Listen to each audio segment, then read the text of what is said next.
राजस्थान की अर्थव्यवस्था पर यदि सीधे सीधे चोट पहुंचती है तो वो एक पक्ष है कानून व्यवस्था का। और जब कानून व्यवस्था गड़बड़ होती है, इनमें से कोई नहीं आता है।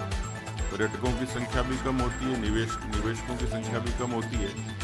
और उसका ताजा तरीन उदाहरण है कि पिछले 3 सालों में 7 लाख के करीब 7 lakhs FIR ये पहली बार राजस्थान में दर्ज हुई।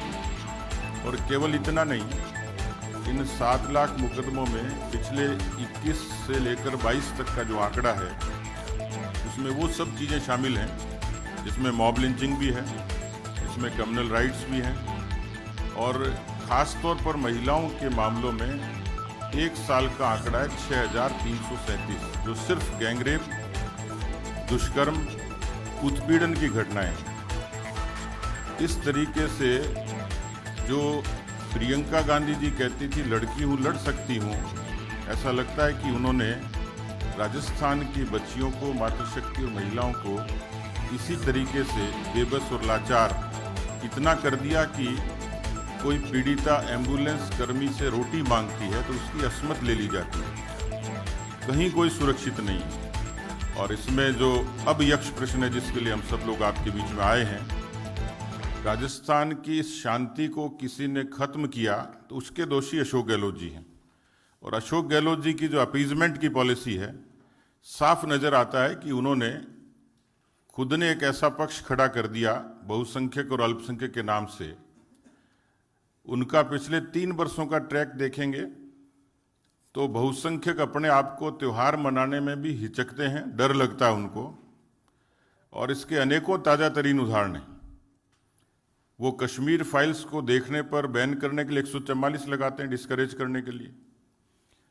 हिंदुओं के जितने त्यौहार हैं उनके लिए अभी लेटेस्ट अजमेर की रिपोर्ट आपने देखी होगी कि ऑर्डर किया 144 का, और उसमें ये कहा कि कोई प्रतीक चिन्ह का उपयोग नहीं कर सकेगा, कोई अपने धार्मिक चिन्ह का कोई नारा नहीं लगा सकेगा। जबकि अच्छे से पता है कि 2 अप्रैल को जब भारतीय नववर्ष शुरू हुआ, नववर्ष होता है चैत्र में वर्ष प्रतिपदा पे, उस दिन पूरे देश और प्रदेश में बड़ी संख्या में और नववर्ष के जुलूस निकलते हैं, परंपरागत रूप से सैकड़ों वर्षों से निकलते रहे। इससे पहले की पृष्ठभूमि में PFI ने एक रैली की परमिशन मांगी कोटा के अंदर, उसको परमिशन दी गई बाकायदा।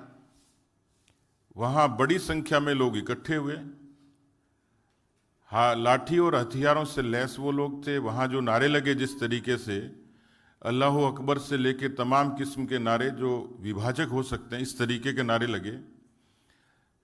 बीकानेर में इसी तरीके से जुलूस पर पाबंदी लगी, भीलवाड़ा पर लगी, और इसी तरीके से 144 को इम्पोज किया जगह जगह उन जुलूस को डिस्करेज करने के लिए। और जो करौली में हुआ वो अपने आप में बड़ा उदाहरण है। करौली के मामले में उसको जुलूस को परमिशन थी, परमिशन के बावजूद CLG की मीटिंग हुई। जो दोषी थे वो CLG की मीटिंग में मौजूद थे। और उसके बाद वहाँ जो घटना हुई वो सबके सामने है। उसके कुछ वीडियोस आपको दिखाएंगे। और मेरे साथ में हमारे वरिष्ठ नेता और उपनेता प्रतिपक्ष राजेंद्र राठौड़ जी उस डेलीगेशन में थे, 7 लोगों का, जिसमें हमारे सांसद और विधायक उपस्थित थे। उन्होंने एक पूरी रिपोर्ट मुझे दी है, उसके कुछ अंश आप लोगों के बीच में वो बयां करेंगे।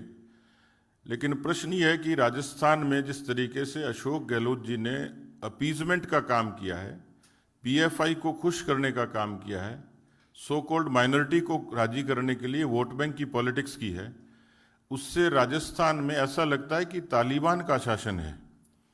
क्योंकि इस तरीके से बर्बरता, इस तरीके से आतंक, इस तरीके से भय और खौफ का माहौल